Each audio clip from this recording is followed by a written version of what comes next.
Hello YouTube. Why have I decided to make this video? Basically, I've been collecting comic books now properly for a couple of years, up to sort of investment standard.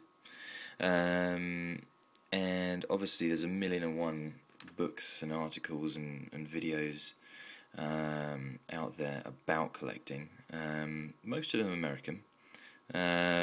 Which is cool because that's where the books come from in the first place.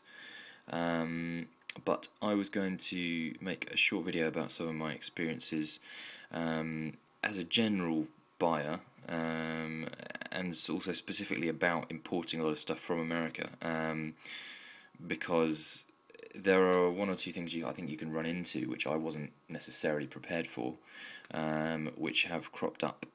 And I think people might benefit from hearing about some of them. I'm going to use this book as an example in a minute, but before I do, I'm going to cover one or two little points.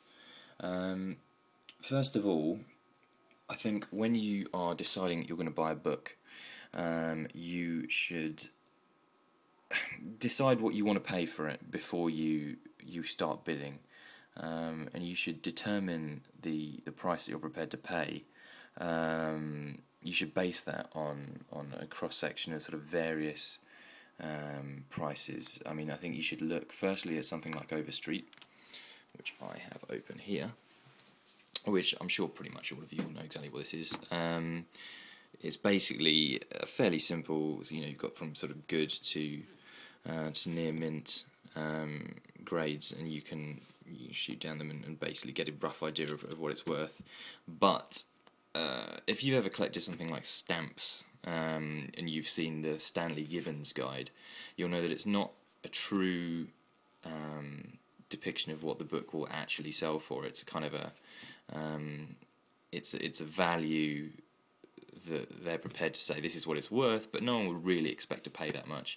The exception being if a book is, for example, CGC'd or signed, or it's in a particularly high grade, or it's a particularly rare run, or something like that. But if you're going to take sort of, kind of a Bronze Age mid-grade book, you're never going to pay anywhere near really what it appears in this book as. If you want to get a better idea of a realistic grade of what things are more likely to actually sell for, you can look at websites like comicpriceguide.com or comicspriceguide.com.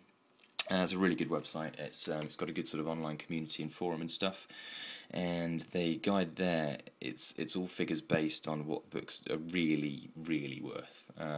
Sometimes they're actually higher than the Overstreet guide, but more often than not they're actually significantly less, especially when it comes to the lower grades.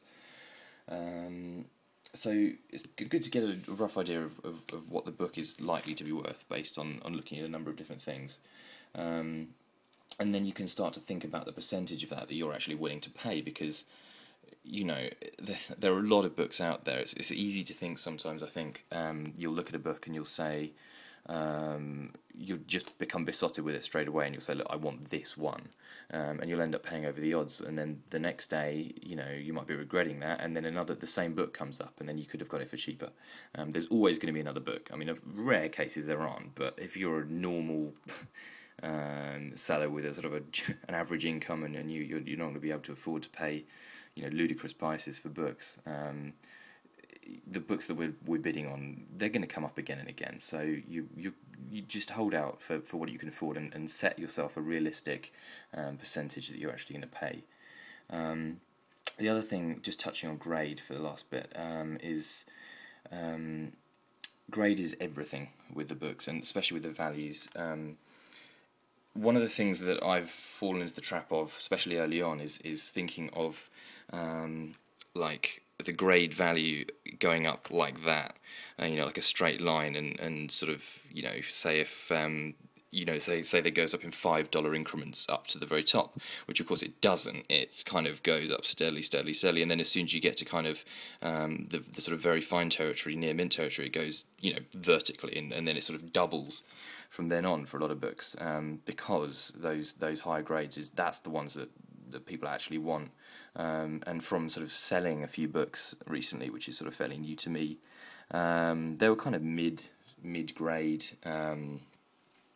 modern-ish books, maybe sort of Bronze Age stuff, and people are interested in them. If they're mid-grade, even though they might have a catalogue value of sort of, I don't know, sort of $20 or something, you normally get anything like that for them because people aren't really interested. I better kind of hurry this up because I don't know if you can tell by my kind of rambling, but I haven't really made a lot of YouTube videos, and I've not been keeping an eye on the clock. Okay, so kind of moving on. One last thing about concerning grade, actually, if you're bidding on a raw book rather than a CGC book, be pessimistic. If they say it's a very fine or a fine plus or something, and they'll probably include good quality scans anyway as standard, but you can only tell so much from that, and I think it's always best to think of it as being at least one step down from whatever it is. If they say it's a fine plus, work out what it would cost as a fine and go from there. Okay, so moving into actually being from, for example, from the UK, and buying these things, it does factor in if it's from the same country as well, but especially if you're bidding internationally, check the postage costs. Quite often sellers will put contact seller for postage or something like that, and I didn't, for a long time I didn't, and they would stick on whatever they wanted and I just pay it. Or, sometimes they would just put on, whatever. For example, for this CGC book, I believe the postage was $30-something for international postage. At the time, I just didn't really think anything of it. I just paid it, partly because I really wanted this book. But then I bought another CGC book a couple of days later, and the guy charged $17. And I'm sure that I'm probably not getting the same level of insurance. Well, to be fair, actually, I am. It is insured to the full value. I'm sure it's probably not quite the same standard, but to be fair, it's always going to take forever. It could take, easily up to a month for a book to come over from the States, so you can't be too impatient, whatever kind of postage you choose. And this book actually turned up inside a box, inside a box, inside a box, inside a box. The guy did not need to put that much postage onto it. It was ridiculously overprotected. It really didn't need it, and to be fair, it was a waste of money and a waste of resources and a waste of time, and the whole thing kind of pissed me off. So yeah, always check the postage costs. And factor the cost of the postage into the cost of the book, because you might end up paying twice as much as you did on the book and the actual postage, and then is that really worth it in the end? Could you have waited for one that was available in your own country and pay a couple of pounds or a couple of dollars, whatever? The other big thing that I was stung on in this particular book, this book is a prime example of what not to do when buying a book. I ended up paying so over the odds. The actual book itself I actually got for quite a good price, but I paid over the odds and everything else.